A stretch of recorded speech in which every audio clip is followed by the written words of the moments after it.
सुप्रभात बच्चों, कैसे हैं आप सब। उम्मीद करती हूँ आप सब अच्छे होंगे। तो बच्चों, आज की कक्षा में हम पढ़ने वाले हैं अध्याय नंबर 8, जिसका शीर्षक है पर्यावरण प्रदूषण। तो बच्चों, इस अध्याय में हमें जानकारी दी गई है कि किस प्रकार से पर्यावरण में प्रदूषण फैलता है। तो सबसे पहले हम पढ़ेंगे वायु प्रदूषण के बारे में। धुएं से वायु का दूषित हो जाना वायु प्रदूषण का प्रमुख कारण है। यानी कि जो भी धुएं गाड़ियों से निकलते हैं, कारखानों से निकलते हैं, तो उससे क्या हो जाता है, हमारा जो वायु है, हमारी जो हवा है, वो प्रदूषित हो जाती है और ये वायु प्रदूषण का मुख्य कारण है।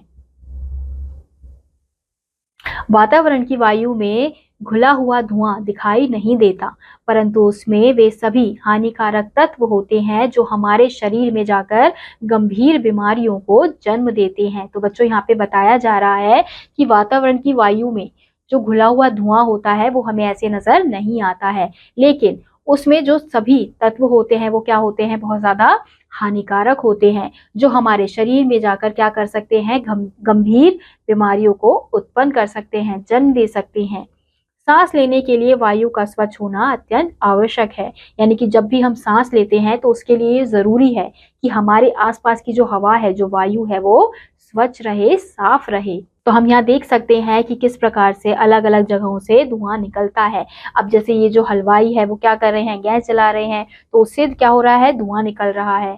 और क्या, यहाँ पे कारखानों से धुआं निकल रहा है, और जो भी कूड़ा करकट जो भी हम जलाते हैं उससे भी क्या होता है, धुआं निकलता है। तो वो सारा धुआं कहाँ चला जाता है, हमारी वायु में चला जाता है। क्या आप इसकी रोकथाम के उपाय मालूम नहीं करेंगे? तो बच्चों, अब यहाँ पे हमसे पूछा जा रहा है कि इसके रोकथाम के लिए हम क्या उपाय कर सकते हैं। वायु प्रदूषण को रोकने के लिए हमें अपने आसपास अधिक से अधिक वृक्ष लगाने चाहिए। तो सबसे पहला उपाय क्या बताया है बच्चों, कि हमें अगर वायु प्रदूषण को रोकना है तो उसके लिए हमें क्या करना चाहिए, ज्यादा से ज्यादा हमें पेड़ लगाने चाहिए, पौधे लगाने चाहिए। क्या इस प्रकार के वातावरण में सांस लेने के लिए हमें स्वच्छ वायु मिल पाएगी? तो बच्चों, यहाँ पे हमसे पूछा जा रहा है कि इस प्रकार का अगर वातावरण रहा तो इस प्रकार से हमें क्या स्वच्छ वायु कभी भी मिल पाएगी, जिससे हम स्वच्छ सांस ले सके। अगला है, जान लीजिए आज हमारे चारों ओर धुआं ही धुआं है। सड़कों पर वाहनों से निकलने वाला धुआं, कूड़े के ढेर जलाने पर निकलने वाला धुआं, गली मोहल्ले के घरों व दुकानों की भट्टियों से निकलने वाला धुआं, कारखानों की चिमनियों से निकलने वाला धुआं।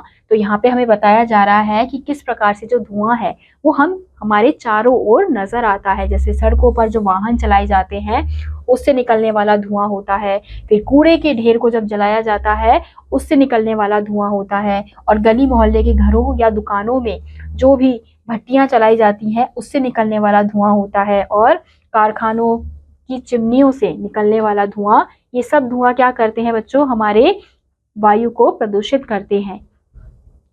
जब भी हम सांस लेते हैं धुएं की कुछ ना कुछ मात्रा हमारे शरीर के भीतर जाती है। इससे हमें खांसी होने लगती है और हमारा दम घुटने लगता है। इससे शरीर में विभिन्न प्रकार के रोग उत्पन्न हो जाते हैं। तो बच्चों, यहाँ पे क्या बताया जा रहा है कि जब भी हम सांस लेते हैं तो अगर हमारे आसपास धुआं होता है तो वो जो धुआं है वो सांस लेने की वजह से हमारे अंदर जाता है। तो इस वजह से क्या होता है, इससे हमें खांसी आती है, हमारा दम घुटने लगता है, और जिससे हमारे शरीर विभिन्न प्रकार के रोग उत्पन्न हो जाते हैं। तो इस प्रकार से बच्चों, हमारा जो पर्यावरण है वो प्रदूषित होता जा रहा है। तो उसके लिए हमें क्या करना है, इसके रोकथाम के लिए हमें ज्यादा से ज्यादा पेड़ लगाने हैं और हमें धुएं को कम करना है। तो इसी के साथ आज का यह अध्याय यहीं समाप्त होता है। उम्मीद करती हूँ आपको यह अध्याय समझ आया होगा। मैं आपसे मिलूंगी अगली कक्षा में। तब तक के लिए आप सभी बच्चे खुश रहिए और पढ़ते रहिए। बाय।